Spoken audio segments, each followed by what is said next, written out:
will strings still be pulled from Apara, from the ISI headquarters in Pakistan? The fact that you had General Faiz Hamid, at the Serena Hotel in Kabul, is that picture symbolic of Pakistan's role in Afghanistan then and in the times ahead, sir? Look, Pakistan and Afghanistan are tied at the hip. We all know that. Historically, parts of Pakistan and parts of Afghanistan were governed together. There is a ethnic group, the Pashtuns, that overlaps. There are more Pashtuns in Pakistan than there are in Afghanistan, but the Pashtuns are supposed to be the largest ethnic group in Afghanistan. The border has been porous for centuries, if not for decades. There are tribes that live on both sides of the border. So obviously, Pakistan has a significant role in Afghanistan. Now, over the last 4 or 5 decades, that role has, at the government level in Pakistan, been handled by the Pakistani Inter-Services Intelligence. And while there is a great temptation on the part of many people to just blame everything on the ISI and to blame everything on Pakistan, the fact of the matter is that the reality is always far more complex. Pakistan is not, and I've been a critic of Pakistani policy on Afghanistan because I think Pakistan should respect Afghanistan's sovereignty and let Afghans decide their matters instead of choosing favorites, and choosing extreme Islamists as favorites is never a good idea for Pakistan's international policy. But that said, I think Pakistan has never interfered with the flow of humanitarian assistance to Afghanistan, even in the worst of circumstances. So I don't think that they will. Will they, as Ambassador Mukhpadre rightly pointed out, will they sometimes say, well, no Indian assistance? That is, of course, a compulsion of their extreme view, which people like me have disagreed with, that India is an eternal enemy of Pakistan. So that will be a factor as far as Indian assistance goes.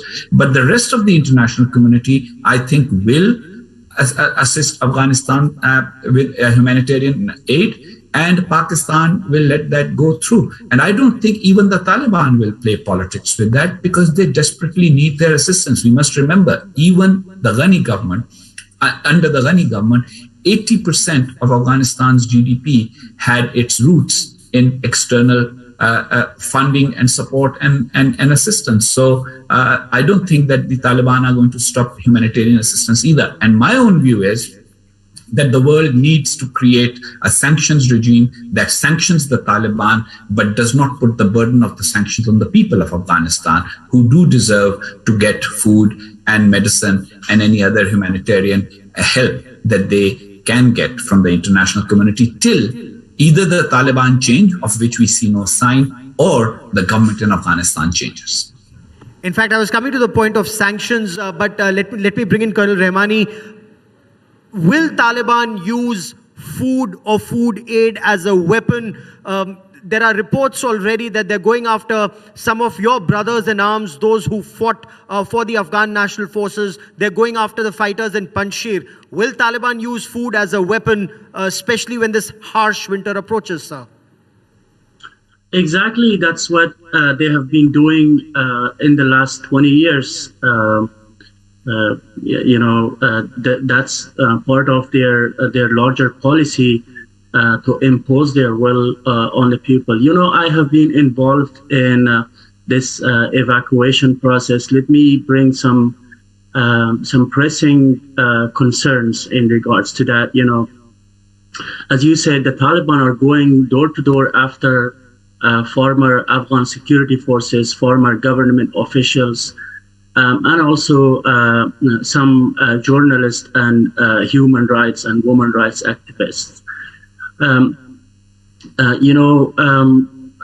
was and I wanted to bring this issue because it's more important to look ahead than what happened, because what happened we don't have control over, but what can happen we do have control over, and I think in a collective manner we can do a lot.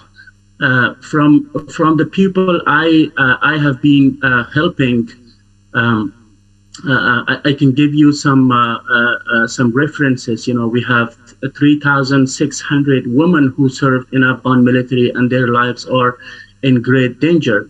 We have around 300 to 400 Afghan pilots and flight engineers still in Afghanistan hiding in places in Afghanistan, and they need to be evacuated. We have a lot of journalists and women activists who remain in the country.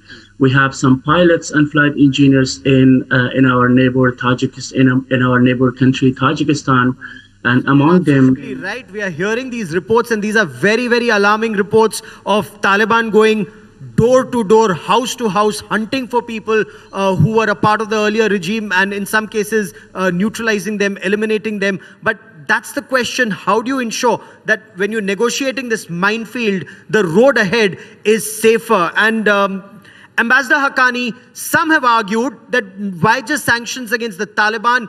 Those who were handling the Taliban, there should be sanctions against them, sanctions against perhaps the military leadership of Pakistan. And in your view, would that work?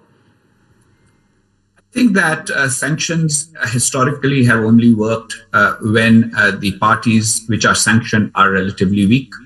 I do not think that China will ever agree to sanctions against Pakistan, which is why that is a route that has never been taken.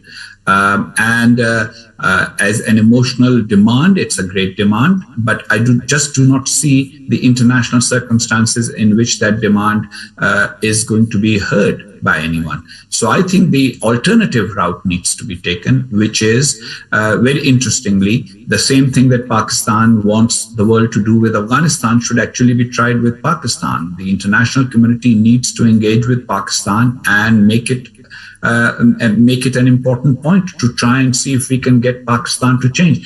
As far as sanctions are concerned, if somebody can make them work, good luck to them. Sir,